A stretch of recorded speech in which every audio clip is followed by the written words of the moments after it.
그리고 국제 로타리 3650 지구 소효근 총재님 및 회원 여러분, 음성까지 먼 걸음하셔서 배뇨장애로 고생하는 우리 고장애 노년들의 대학병원급 전문 진료를 베풀어 주시니 얼마나 감사한지 모르겠습니다. 제가 오늘 꼭 고향을 찾아 고향 어른들은 물론 자원봉사단의 교수님들과 간호사 선생님 여러분께 감사 말씀을 드리려고 예정했었는데 몽골 대통령의 초청으로 몽골을 방문 중에 있어 불가피하게 참석 못하게 됨을 널리 해량하여 주시기를 바랍니다. 한국전립선 배뇨관리협회 사업은 바로 제가 봉직했던 UN 세계보건기구 WHO의 권장 사업이기도 합니다. 21세기는 노인의 시대입니다. 노년 남성을 가장 위협하는 질병이 전립선 비대증과 전립선 암입니다.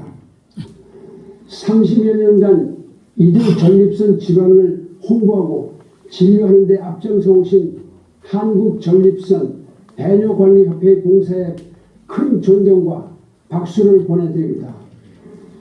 더구나 제 고향인 음성을 찾아주신 의사 선생님들, 자원봉사 대원들, 그리고 로타리 회원분들에게 깊은 감사의 인사를 드립니다. 아울러 고향 어른들께서 건강하고 행복한 나날 보내시기를 간절히 소망합니다. 감사합니다.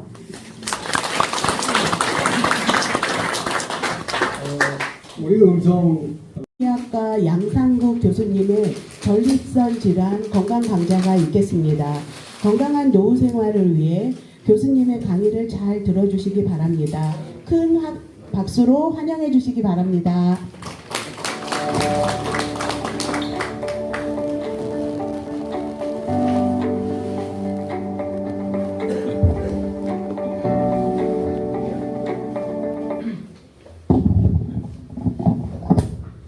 예, 안녕하십니까. 반갑습니다. 건국대학교 충주병원 비뇨기과에 근무하는 양상국이라고 합니다. 예, 오늘 이렇게 이제 음성에 와서 저는 너무 놀랐어요. 이렇게 그 건물도 되게 잘 지어놓고 경관도 수려하고, 그래서 오늘 진료를 하면서도 야, 여기가 참 좋은 데구나. 제가 사실 병원에 충주병원에 온 지 거의 한 30년 됐습니다. 제가 정년이 한 1년 반 정도 남았어요. 저희는 이제 정년이 65세인데, 근데 처음에 여기 와서 서울에 학교 다닐 때면은 항상 버스가 이 음성을 지나가지고 그렇게 갔던 기억이 있는데, 하여간 지금은 좀 많이 달라졌습니다만, 시간이 하여간 이제 빨리 지나고 좀 놀랍습니다.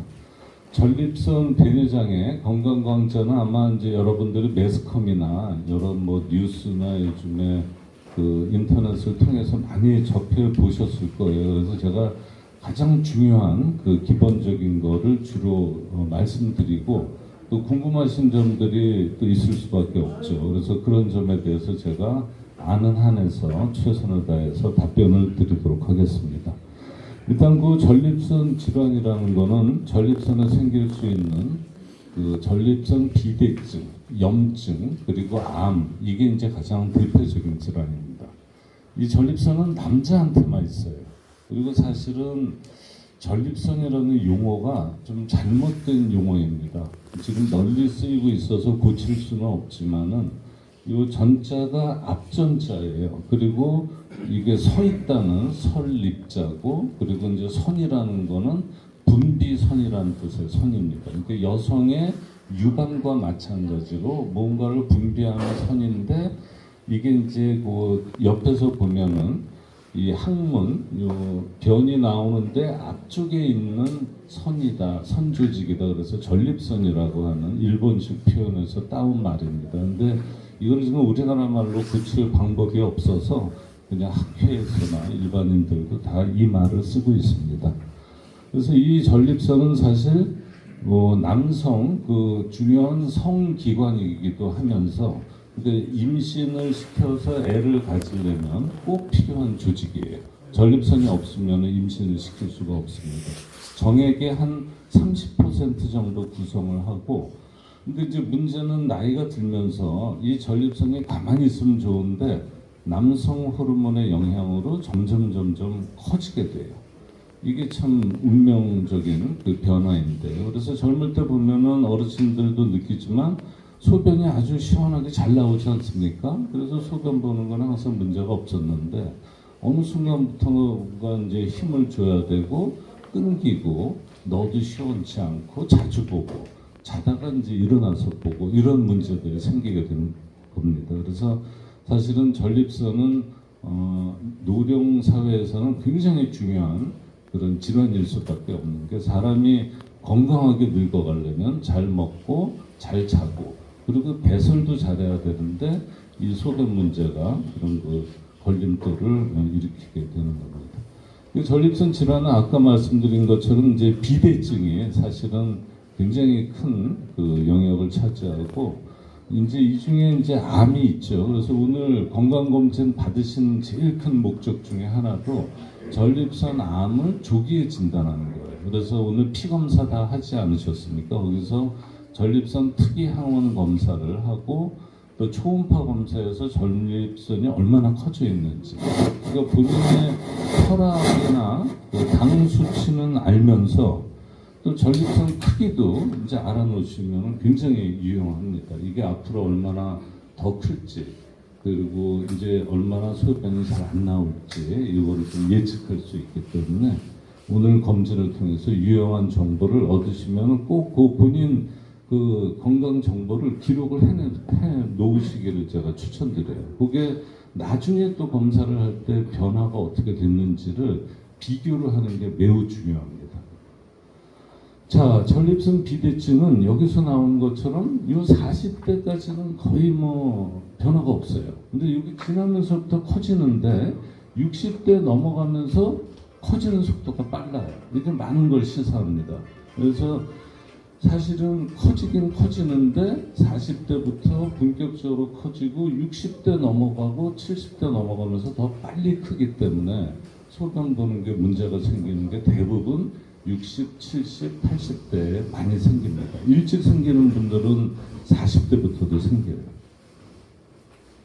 그래서 이제 요 크기를 대충 나타난 거 보면은 뭐 처음에 호두알 만하다가 나중에 더 심하면은 뭐 귤 정도 크기까지, 더 큰 분들은 사실은 사과, 배 이렇게까지도 커지는 분이 있어요. 아주 일부지만은 그렇게 커지면 이제 소변 보기가 많이 힘들겠죠. 이제 소변 나오는 길이 막힌다. 이게 제일 중요한 개념입니다. 이게 이렇게 소변이 나오는 길을 전립선이 이렇게 둘러싸고 있어요. 그러니까 이게 커지면은 바깥쪽으로 커지면 사실 별 문제가 안 되는데 대부분은 요도 안쪽도 같이 눌러요. 그러니까 이제 소변 나오는 게 약해지죠. 요거 이제 거꾸로 내시경을 통해서 요도로 들여다 보면은 전립선이 커진 게 이렇게 보여요. 꽉 막고 있어요. 이거는 뭐 더 심하게 막고 있죠. 이런 경우에는 소변을 보려고 아무리 애를 쓰고 그래도 전혀 안 나올 수도 있고, 그래서 이런 이제 소변을 보일 수 있다는 거를 40세 이상의 모든 남성한테 생기는 그런 배뇨 장애 중에 전립선 비대증은 굉장히 중요한 역할을 하고 있어서 아마 이제 이런 증상들은 다 아마도 저를 포함해서 여기 어르신들 다 경험을 할 겁니다. 자주 보는 거. 금방 봤는데 또 화장실 금방 또 가고 싶어. 근데 이제 이것 중에 전립선 비대증도 중요하지만은 사실은 우리 몸이라는 게 그 사람이 먹는 게 그 사람을 만든다라는 말이 있지 않습니까? 그래서 뭐를 먹는지에 따라서도 소변 보는 게 영향을 굉장히 많이 받아요. 그래서 소변을 자주 보게 하는, 다른 이제 뭐 물을 너무 많이 먹는다 그럼 자주 볼 수밖에 없죠. 근데 커피도 마찬가지입니다. 카페인이 들어있는 음식을 많이 먹으면 화장실 자주 가요. 그래서 이렇게 자주 보고 이런 경우에는 수분 섭취를 적당하게 하고 자극성 있는 커피, 뭐 맵고 짜고 신 과일 이런 건 좀 피하는 게 좋죠. 또 이제 한 가지 제일 큰 문제 중에 하나가 야간요예요. 자다가 일어나서 소변을 보는 게, 젊을 때는 그냥 자다 깨서 화장실 가도 또 잠 금방 드는데 나이가 들수록 잠이 다시 들기 굉장히 힘들어요. 그 이제 노인 수면의 특성 자체가 한 번 깨면은 다시 잠들기가 매우 힘들고, 그래서 자다가 한 3번 정도 깨면은 수면 박탈이라고 잠을 못 자는 게 한 반 정도가 됩니다. 그리고 이제 수면 중에 제일 중요한 특징은 꼭 알고 계셔야 되는데, 처음에 잠들고 나서 처음에 깰 때까지 그 수면이 처음에 2-3시간이 수면의 질이 굉장히 중요합니다. 그래서 처음에 잠들고 어떤 일이 있어도 2-3시간은 넘겨서 깨는 게 훨씬 더 나아요. 그러려면은 저녁에 수분 섭취 덜 하고 술도 좀 덜 먹고, 그리고 이제 잘 조건도 많이 만들어 놓고. 그래서 우리가 사실은 자다가 깨는 게 아무것도 아닌 것 같지만, 우리가 야간료를 보통 자다가 한 번 이상 깨는 걸 얘기하는데, 보통은 한 번까지는 뭐 그럴 수 있어요. 근데 2번, 3번이 되면은 그 다음에 여러 문제가 생겨요. 수면 박탈에 따르는 뭐 주간 행동 장애나, 그다음에 이제 낙상이 특히 많아요. 그래서 여러분들 화장실에 갈 때까지, 밤에 갈 때 거기를 절대 어둡게 해놓으면 안 돼요. 그리고 미끄럽지 않게 해놓고, 실제로 보면은 밤에 자다가 화장실 가다가 넘어져서 골절이 되는 경우가 꽤 많고, 그걸로 인해서 움직이지 못하고 여러 가지 후유증이 생기는 경우가 매우 흔한 게 이미 다 확인이 됐습니다. 그래서 자다가 깨는 게 사실 너무나 그 약으로도 잘 치료가 안 돼요. 물론 이제 좋은 약이 있습니다만, 기본적으로는 저녁에 물을 덜 먹고 자극적인 거, 특히 이제 보면은 과일 같은 거를 저녁에 많이 드시더라고요. 과일, 뭐 간식, 또 애들이 뭐 사오면 같이 먹고, 이제 그거가 나이가 드실수록 아침으로 다 바꿔야 돼요. 저녁을 딱 먹고 나면은 이제 입이 마르고 약 먹고 그래서 물도 자꾸 먹는데, 그거를 최대한 수분 섭취를 덜 할 수 있도록, 입이 마르면 그냥 입만 헹궈야 돼요. 그리고 뭐 한 모금 정도 먹고, 그리고 아침에 일어나서는 충분히 과일도 먹고 다 먹고 이렇게 하는 게 제일 좋습니다. 간단한 것 같지만은 가장 중요한 사항이고요. 그리고 급박력, 소변을 참기 힘들고 이제 화장실 급하게 가는 거죠. 이게 급하게 가다 보면은 또 급박 요실금이 생길 수가 있어요. 그래서 팬티에 이제 몇 방울 지리기도 하고, 더구나 여름에는 소변 몇 방울 지리면 굉장히 난감하고 이렇죠. 그래서 이런 급박력, 다음에 요실금도 다 생길 수가 있습니다. 그리고 이제 일반적인 증상 중에 하나가 지연력. 그러니까 소변이 금방 안 나와요. 보려고 그러면 젊을 때는 뭐 지퍼만 내리면 금방 나왔는데 한참 뜸을 들여야 되고, 어떤 경우에는 안 나와서 끙끙 1-2분 끙끙 거리고 나서 이제 소변이 나오는 경우가 있죠. 이것도 다 전립선 비대증 증상입니다.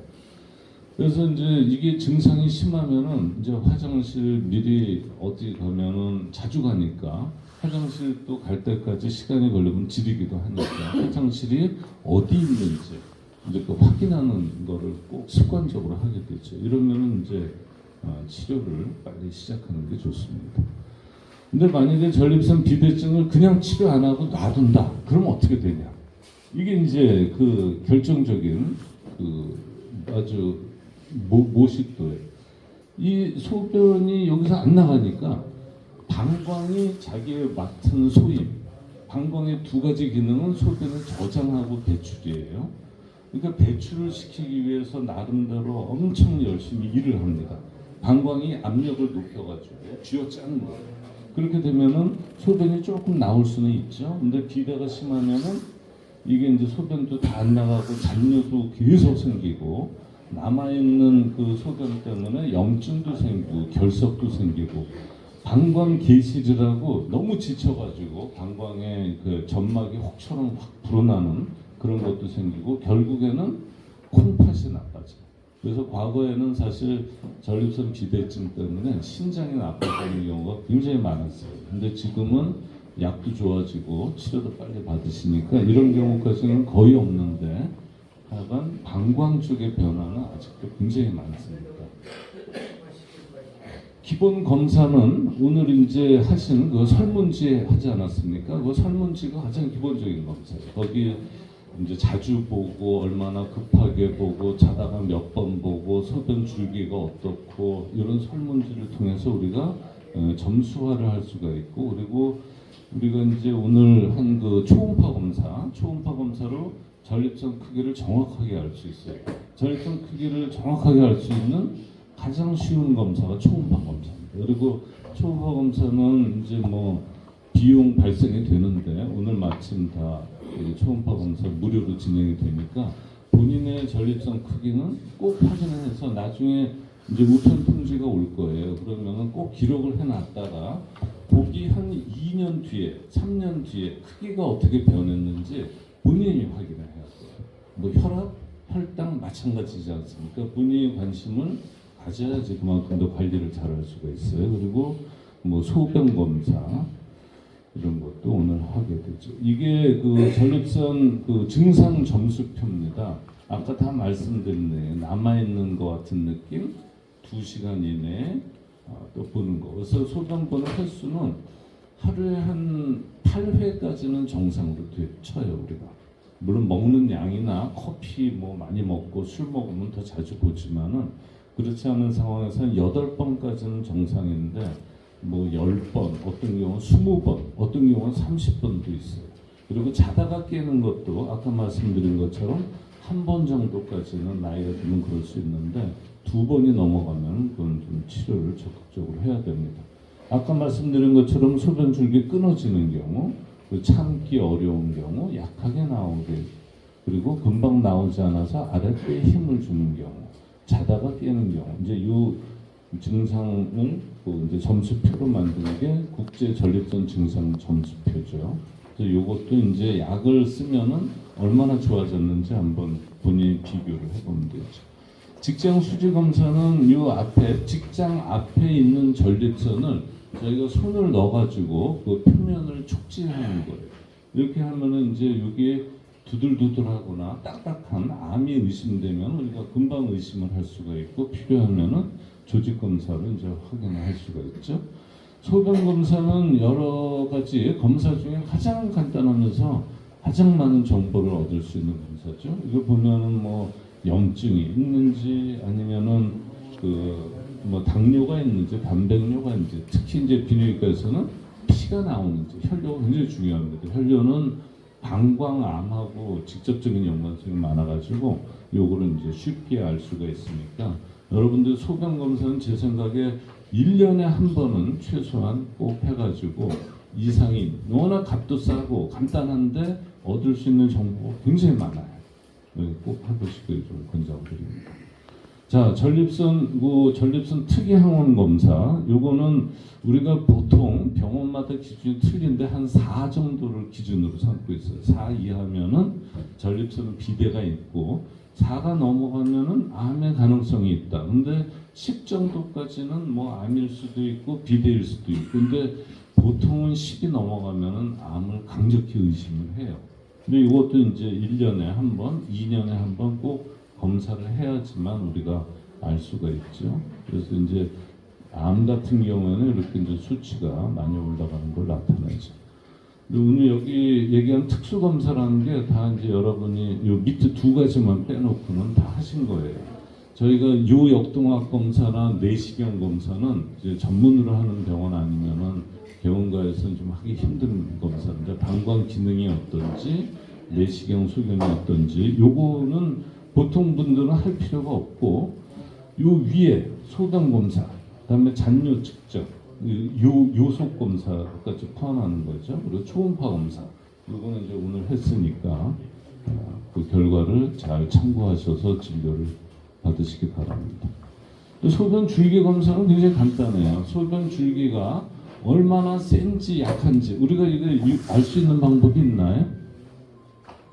혈압이나 당뇨는 딱 측정만 하면 금방 나와요. 그렇죠? 근데 소변 줄기가 얼마나 세요? 그러면 어떤 사람은 나는 매우 세요. 나는 뭐 약해요. 말로 표현하는 거 믿을 수가 없어요. 사람마다 전부 다 기준이 틀리기 때문에. 근데 소변 줄기를 알 수 있는 유일한 객관적인 검사가 요속 검사입니다. 그 통에다가 놓고 자기가 소변을 봐요. 근데 이제 전체 조건이 주위에 아무도 없어야죠. 소변을 본다는 행위는 굉장히 은밀한 행위이고 남이 보면은 대뇌 피질에서 소변 보는 걸 억제를 해요 스스로. 여러분 화장실에서 볼 때 옆에서 누가 이렇게 들여다보면은 소변 못 보죠. 그건 누구나 다 그래요. 그래서 개인의 프라이버시가 보장된 그런 방에서 적정한 소변을 쭉 보면은 이 밑에 그 무게를 측정하는 센서가 있어요. 그래서 이렇게 그래프로 그려지는 거예요.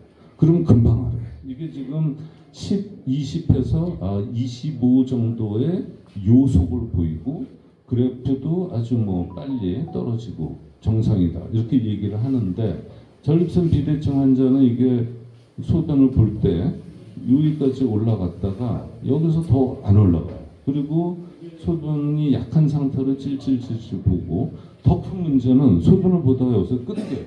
일단 끊겼다가 다시 요선이 시작이 되고 끝 부분 찔찔 이러면 이거는 방광의 변화도 굉장히 심하게 동반되어 있다고 추측을 하죠. 그래서 요속 검사는 소변의 그 줄기를 아주 객관적으로 측정할 수 있는 간단한 검사이기 때문에 요거를 해보고 약을 쓰고 다시 해보면은 차이가 굉장히 많이 나요. 그리고 이제 초음파 검사는 아까 한 것처럼 이게 이제 불편한 게 항문에다가 뭐 기계를 넣어서 검사하는 게 상당히 불쾌하고 기분도 나쁘죠. 근데 그래도 초음파 검사는 몇 년에 한 번씩은 꼭 해서 자기 전립선 크기를 정확하게 알고 있는 게 좋습니다. 치료 방법은 뭐 요즘에 여러 가지 그런 뭐 약도 나오고 그랬습니다만 저희가 이제 의학적으로는 약을 쓰고 그다음에 이제 수술을 하고 이게 크게 두 가지로 나눌 수가 있어요. 증상이 별로 없는 사람들은 좀 지켜봐도 괜찮죠. 일반적으로 하는 생활 습관은 하루에 이제 그 적당한 양의 소변을 먹는 게 좋다. 이게 사실 적당하다는 게 개인마다 틀리죠. 우리가 땀을 많이 흘리면 그만큼 물은 더 많이 먹어야 돼요. 그리고 땀을 안 흘리면 더 적게 먹어도 되고 그래서 하루에 한 1리터 정도는 먹어야 되는데 어떤 분들은 물을 너무 안 먹고 어떤 분들은 물 먹으니까 건강에 좋대더라 그래서 막 필요 이상의 물을 너무 많이 먹으니까 더 자주 보고 자다가 자꾸 깨고 그래서 우리가 뭐든지 과유불급이에요.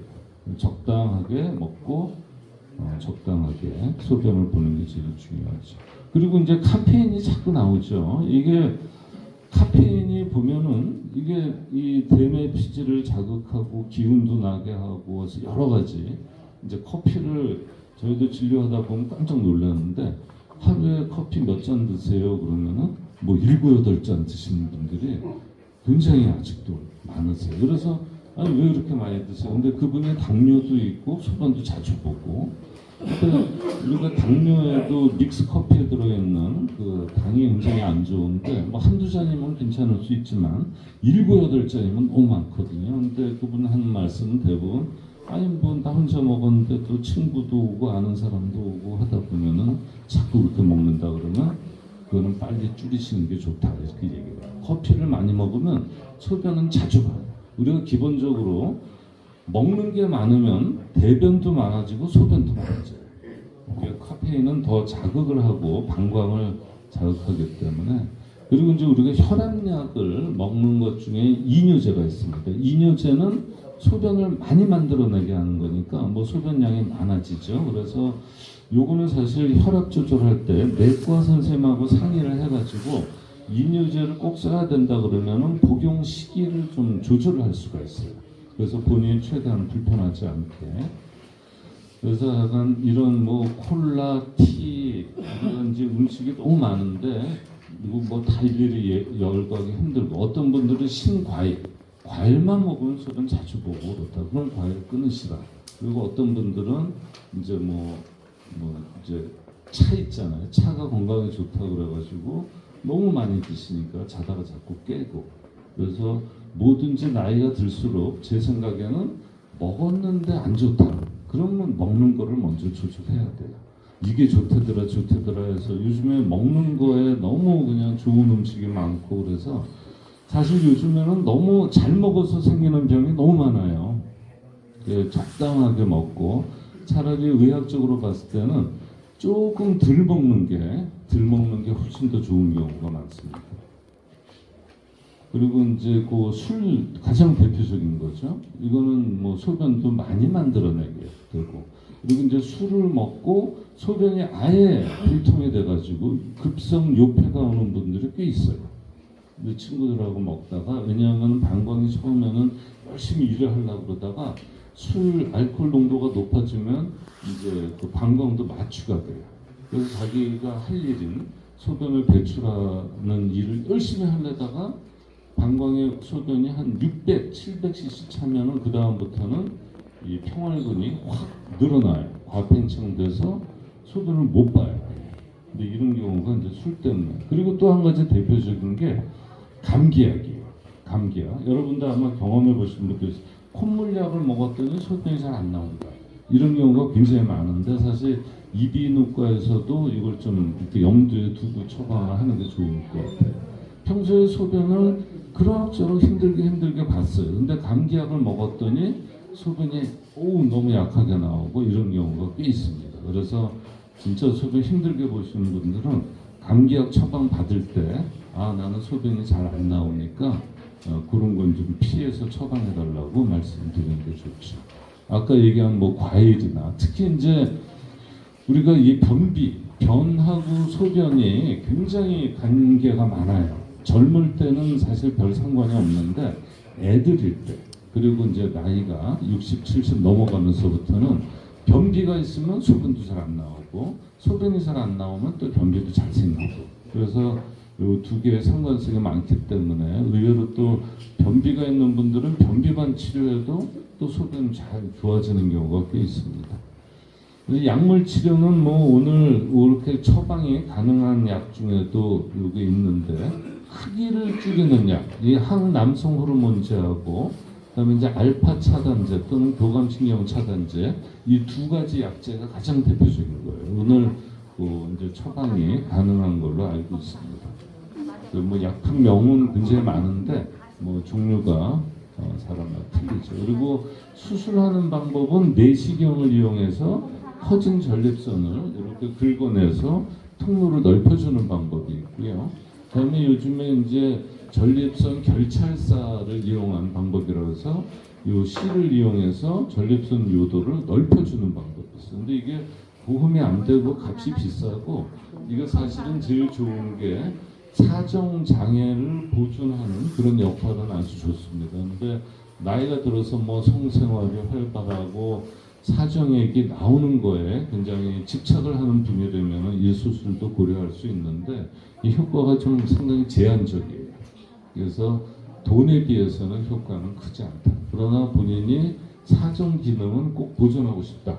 그러면 이제 유로리프트라고 하는 전립선 결찰사를 쓸 수도 있죠. 이제 암 같은 경우는 사실 이것만 해도 뭐 너무너무 많은데요. 간단하게 이제 결론만 말씀드리면, 비대증하고 암은 서로 가는 길이 완전히 달라요. 비대증을 방치했다고 암이 되지는 않습니다. 그리고 이제 제일 중요한 게 우리나라의 그 남성 암 발생률을 보면은 이제 폐암, 위암, 전립선암이 한 5위쯤 돼요. 근데 가장 빨리 증가하는 암이 전립선암이에요. 가장 빨리. 그래서 이게 주된 원인이 뭔가 하니 먹는 거에 영향이 제일 커요. 그러니까 서구화된 식습관이라고 얘기하는데, 거기에는 이제 육류가 굉장히 중요한 역할을 합니다. 여기 이제 재미있는 결과를 하나 볼게요. 이게 같은 아시아인하고 다음에 이제 미국 사람들하고 암 발생률을 보면은, 동양인들은 전립선암이 원래 되게 작아요. 그래서 여기 보면은 뭐 5.1% 그렇지 않습니까?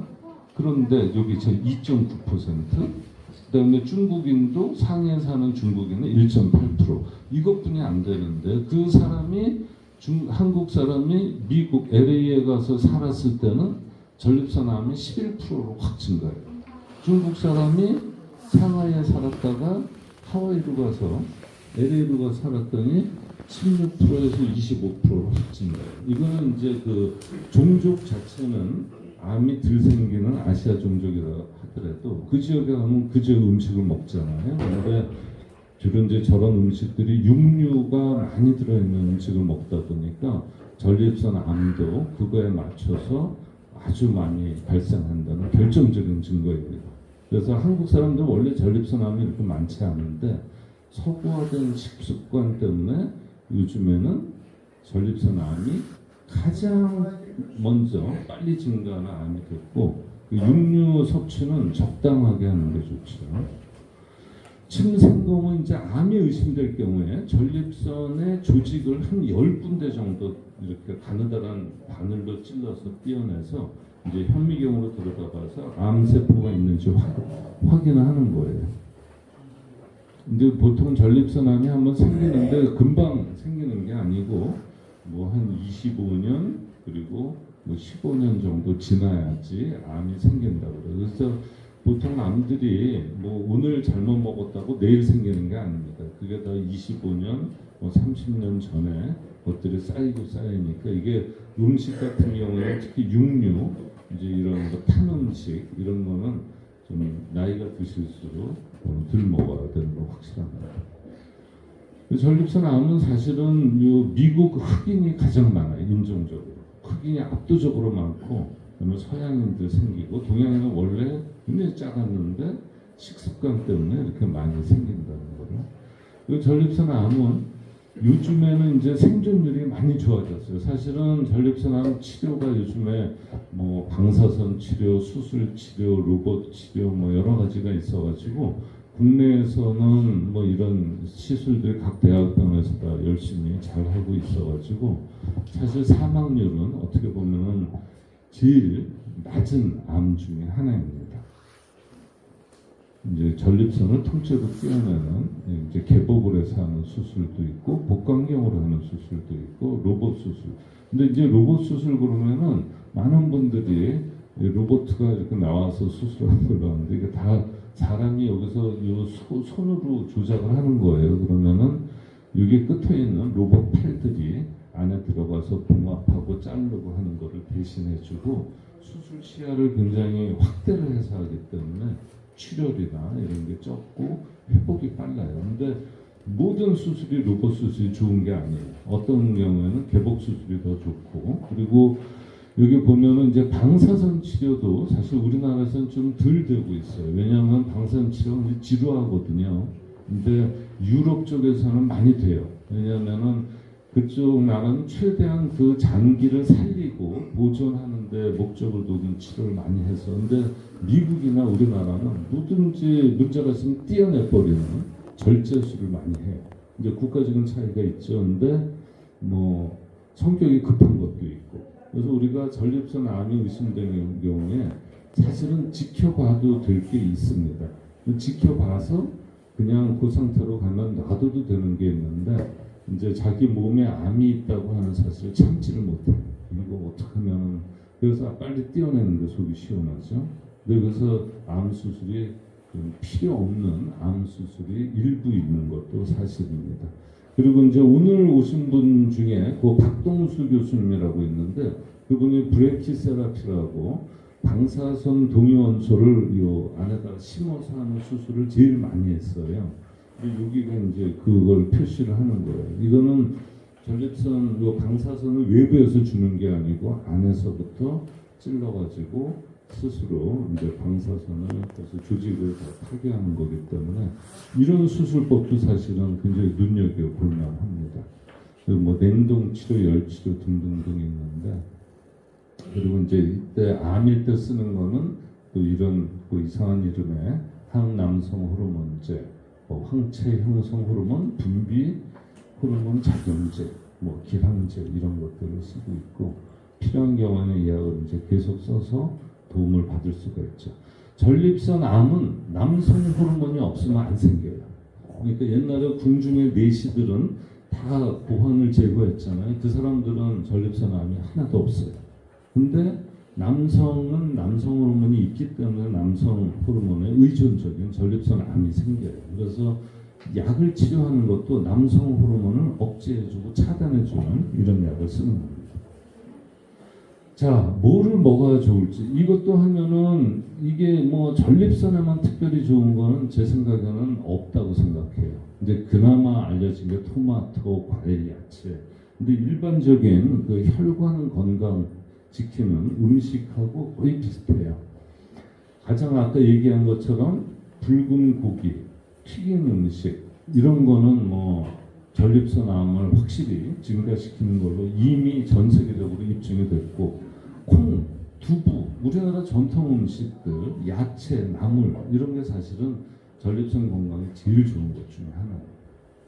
그리고 특히 이제 토마토가 계속 나오는데, 토마토가 이제 라이코펜 성분이 이게 전립선을 보호하는 효과가 많은 논문에서 나왔어요. 그렇다고 뭐 토마토를 뭐 계속 먹을 수도 없고, 또 토마토는 우리는 보통 이제 생으로 먹지 않습니까? 근데 이게 라이코펜이 흡수가 잘 되려면은 살짝 데쳐야 돼요.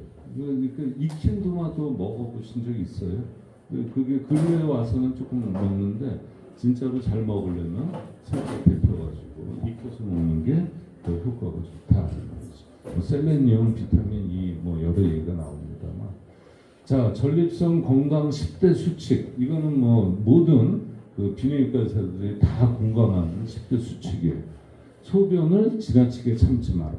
근데 안 참는다고 조금만 말해와도 금방 화장실 가서 보라는 얘기가 아니에요. 우리가 과민성 방광이 있는 분들은 10분만 지나도 또 화장실 가고 싶은 그런 분들은 좀 참아야 돼요. 한 30분 참는다고 문제될 건 없어요. 그래서 적당하게 참는 것도 중요하고, 근데 너무 오래 참으면 오줌이 방광에 너무 많이 차가지고 방광이 늘어나요. 소변 때문에. 그러면 이제 수축을 못하니까 소변을 못 보죠. 그리고 이제 좌욕 같은 경우에는 그 뭐 항문 쪽하고 음낭 쪽을 이렇게 담그는 좌욕이나 아니면 반신욕, 이게 아주 좋습니다. 그쪽 근육을 이완시켜 주기 때문에 소변도 잘 나오게 하고, 뭐 맨날 나오는 얘기죠. 음주, 피로, 뭐 건전하고 적정한 성생활. 이건 사실 성생활은 전립선 건강이랑 굉장히 건강이 많아요. 그래서 금욕을 너무 오래 하면은 소변도 잘 안 나오고 여러 문제가 생깁니다.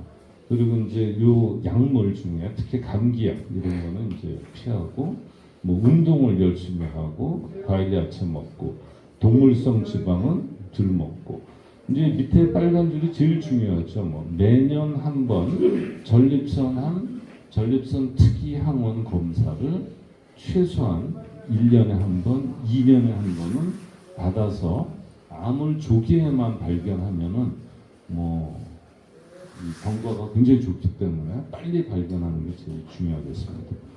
예, 감사합니다.